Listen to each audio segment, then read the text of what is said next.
All right, welcome back to the Business Connection. We're sitting here with Marcus Taylor.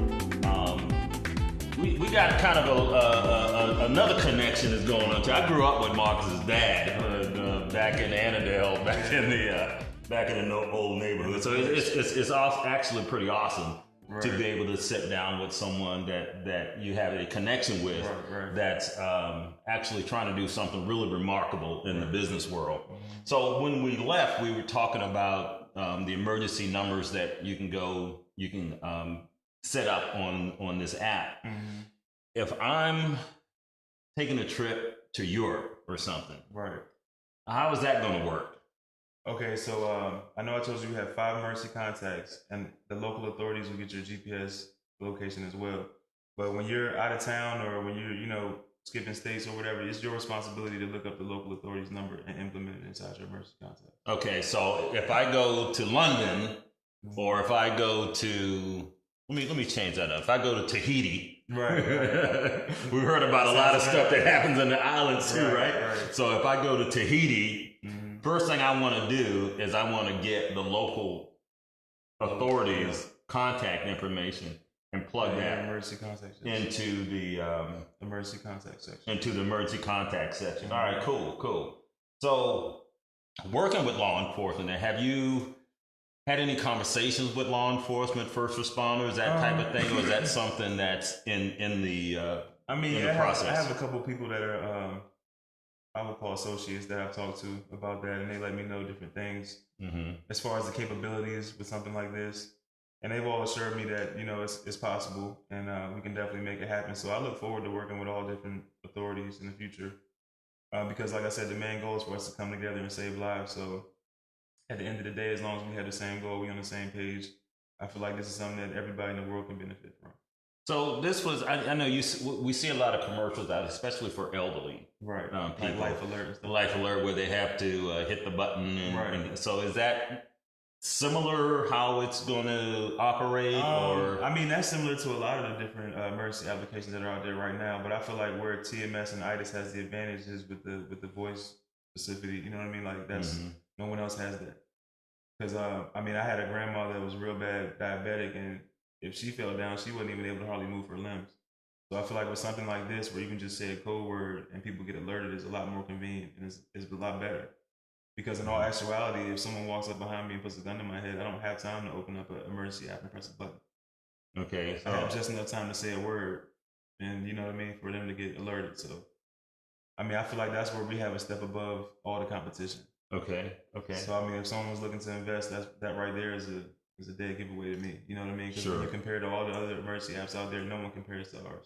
Okay. Because no one else is voice specified. So how is this going to be like in the App Store or in those type of things? I plan on starting off with Android first and go ahead and get that developed first, and then we'll go with Apple from there, hopefully. But Apple has a lot of different bylaws and stuff like that you got to go around. So I plan on launching it with Android first, then just taking off from there. But it's going to be offered worldwide. So any language, any country, everybody has their own language and their own words. So that's the advantage of it too. It can be used worldwide, not just the United States, not just Woodbridge, Virginia, not just Fredericksburg. So if you had the resources right now to make this happen, what is kind of like the time frame that it would take to... after I generate the money to get it developed, it'll probably take anywhere between 30 to 40 days to develop. It's not really a long process. Both the apps are kind of complex, but with the right team, it could be developed in 30 to 40 days. Like I said, I've gotten quotes from up to 6 different companies, 7 different companies, and they've all told me the same thing, between 30 to 45 days. Okay. So my goal right now is to raise the money as soon as possible and get these lives saved as soon as possible. So tell us a little bit about the fundraising efforts that you're... Oh yeah, I launched the Indiegogo campaign about a month and a half ago, and how's it going? It raised a little bit of money, but I feel like I need to do what I have to do to spread the word even more, to make people aware. So excuse me, I'm just getting over the flu.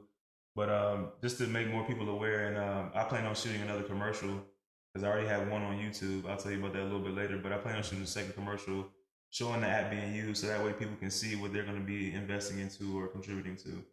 And I feel like that's going to go a long way once people actually see how it works and see it in action. You're going to do one of those commercials like I've fallen and can't get out. Right. Something similar to that. Not quite that, but something similar.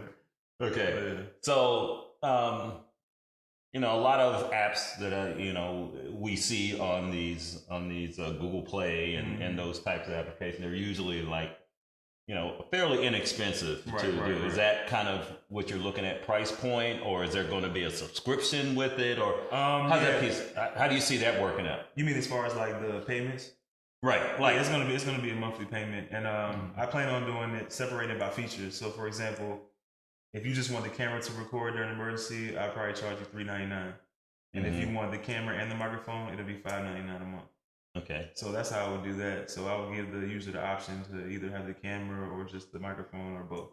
All right. So most people, though, and I'm just thinking myself, I want that audio because if that phone falls face down, exactly, yeah, I'm not going to see the video. That's what I would recommend. However, if you're out there and you're in a situation that you can use your sound. So let me ask you: is this? I believe you said it was going to have a tracking mechanism in it, or is that done via the phone itself? Yeah, so inside everybody's cell phone or a tablet or smartphone, you have in your settings, you have a GPS setting, and it has to always be on for this app to work. Okay. And that's the one thing I'm going to tell all the users upon downloading the app is that you have to make sure your GPS signal stays on, number one, and that your battery stays on, number two. Because without a battery in your phone, of course, you can't execute. You know what I mean? So basically, you're using some of the features that are already on the phone to initiate this auto recording, and it's going to be voice activated. Right. Okay, provided no one comes up and goes. Right, exactly. Right. There's a lot of crazy stuff going on out there. Well, look, folks, we're going to be back in a minute. We're going to take one more break, and we're going to come back and talk to Marcus a little bit more about this great app that he's been inspired by his daughter to put together. So hang with us. We'll be back after this message.